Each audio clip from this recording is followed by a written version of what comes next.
Welcome to another Willy Weighs In. This is the Edmonton Oilers versus the Vancouver Canucks with Bruce Boudreau behind the bench. And you know what? This is a game that should be won for the Oilers because Vancouver does not have Demko. They do not have Halak. They're out on COVID protocol. So they've got Martin in net. Let's get to him early. Get to him, get lots of pucks on him. Let's pepper the guy, and you know what? Let's pull this win out. I'm really excited for this game. Why? First off, I saw some tweeted lines. The lineup had McDavid first center with Yamamoto, and I forget who was up there on his wing. And then we had, I think it was Fogle. Yeah. And then we had Draisaitl. He was centering a line with Jesse Puljujarvi. I like that look. And Ryan McLeod. And then on the third line, this is what made me really excited. Ryan Nugent-Hopkins draws back in, centering that line with Perlini on the left and on the right, Zach Kassian. My God, that to me, I'm like, you're spreading the wealth down the middle. You got three really strong centers throughout your lineup. You are creating a triple threat. And then your fourth line is gravy. And the nice thing about this line is you've got Ryan Nugent-Hopkins, who's a playmaker, likes to pass first. He's a good two-way centerman. And then you've got Perlini, shooter, natural scorer. Let's get him going. Get him the puck. He's going to shoot and score. And then you've got a great forechecker, an energy guy who loves to check in Kassian. I think it's a recipe for success. Really excited to see this line play. Puck is dropped. That line's not existing in this world. Nugent-Hopkins is back on the wing with McDavid, who's playing with Yamamoto. Draisaitl's got Puljujarvi there. It looks like McLeod is now centering that third line with Perlini and Kassian. Fine. I just got my hopes up. I was really excited. We get to the first period. We had a couple chances exchanged. You know, it's been a fun one to watch. We get a really nice chance right off the bat by Jesse Puljujarvi, leaning on a Tyler Myers. You know, no penalty. You know, he gets a one-handed shot off, goes wide. Doesn't work. You know, Koskinen makes a beautiful flailing save. He's playing really great. He's made, you know, the first two saves, which is always, you know, what one can hope for in these games. You know, the Oilers get a power play, and on this power play, the Oilers do what the Oilers do best so far on this power play over the last, I'd say, 15 games, and that is overpass. If they want to score, come on, shoot the puck. Bouchard was slapping and wristing them in last game. We were scoring on the power play. That's what makes it great. You know, create some chaos in that zone. Get it scrambly. The Oilers create some of that, though, in the last couple minutes. Not on the power play, but the Oilers do create some of that craziness and chaos in front of the net from Martin at the end of the period. McDavid comes out. There's a bobbly puck. He tries to ram it home. You know, we get a chance by Draisaitl. Yamamoto gets a shot off. Like, they are peppering, and they're looking dangerous. And Martin is having trouble with his rebound control. So it's going to be interesting to see what the second period brings. The Oilers look way more confident now with Koskinen in net. They're creating chances. Let's see what this second brings. But my God, come on. Score! We get the second period, and it is back and forth. But you know what? Edmonton's not generating a lot of shots. It's been about the first half of the period. Koskinen's made some big saves. There was a huge pad save, I believe, on JT Miller. You know, Edmonton's got to do something. Finally, Connor McDavid comes down the wing, and he sees a streaking Yamamoto, puts it just ahead of him. Yamo gets a stick on it, tips it up. Post. Oh, post. Snake bit. Good God. And then what happens is, you know, there's a 4-on-4, and Edmonton does not look good on this 4-on-4. Vancouver hems them into their zone. They can't get the puck back. Then they finally get it out, and Elias Pettersson walks in, goes in front of Ceci, shoots through Ceci's legs, and beats Koskinen top shelf. Glove hand. 1-0 for the Vancouver Canucks. You shake it off.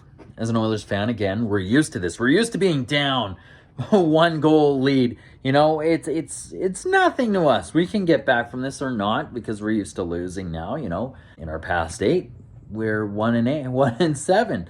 It's so frustrating though. And then finally, we get a call, and it's Draisaitl gets tripped up. We're going to the power play. This is great. We can even it up. We had a couple shots from Bouchard at the point. We got some scrambles, some chaos in the crease, which I'm liking because at some point we're going to get it. We're going to get it. And then, you know, a shot is generated from the far side. McDavid, it's a tap in. He gets a good stick on it, but JT Miller blocks it with his paddle, gets it up to Tyler Mott, and oh my God, it's a shorthanded goal. Good God. A shorthanded goal goes 5-hole on Koskinen under the pad, and 2-0 for the Canucks. Edmonton brings it, pours it on at the end of the period. We're getting a couple good chances, but good God, shoot the puck. For the first half of that period, we didn't get any shots on net. What is that going to do? How are you going to score? It's really, really frustrating. Well, we saw a really great moment with Yamamoto going through about 3 or 4 Vancouver players and almost getting a shot off right at the net.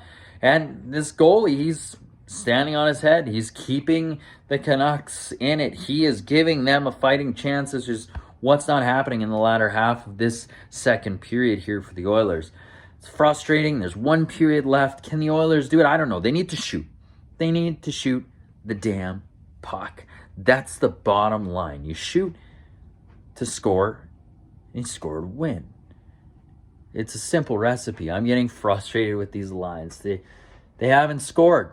Let's switch them up.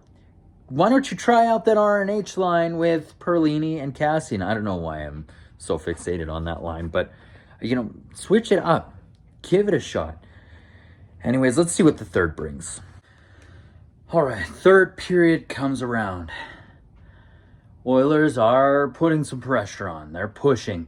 We need a goal. Down 2-0 with about 12 minutes left in the game.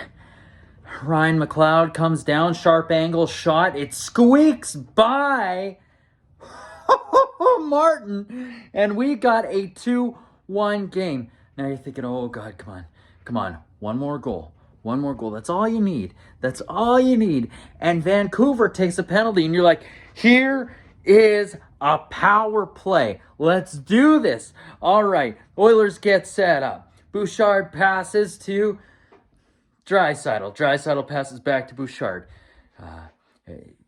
Draisaitl set up for the slap shot. Bouchard passes it to him. Draisaitl stops it. Holds it for a bit. Yeah, he sees Bouchard's ready for a slap shot, passes it to Bouchard. They're overpassing again. Oh my God, and they do it.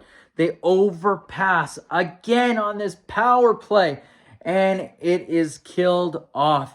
But shortly after this power play expires, Ryan Nugent-Hopkins gets the puck on the half wall, sees a wide open Leon Draisaitl, rifles the puck through the slot to Leon, and he makes no mistake, buries it shelf. It is a 2-2 game. And for the record, on that power play, I'm in an empty house right now, and I'm sure the neighbors could hear me yelling. Sure they could hear me yelling, shoot the puck! Shoot! Oh, finally they do, and it's right after the power play. Thank God it's a tie game. This is how it ends. You know what? There was a shorthanded chance by Vancouver again. Mott again comes down, and Koskinen stacks the pads. That might be the TSN turning point. Oh, this game goes to overtime. There are a number of chances exchanged. Edmonton is pouring it on. This Martin is making stop after stop. There is a shot that Draisaitl takes. It goes up, hits the post. Oh, and then finally, you're thinking, this is going to the shootout.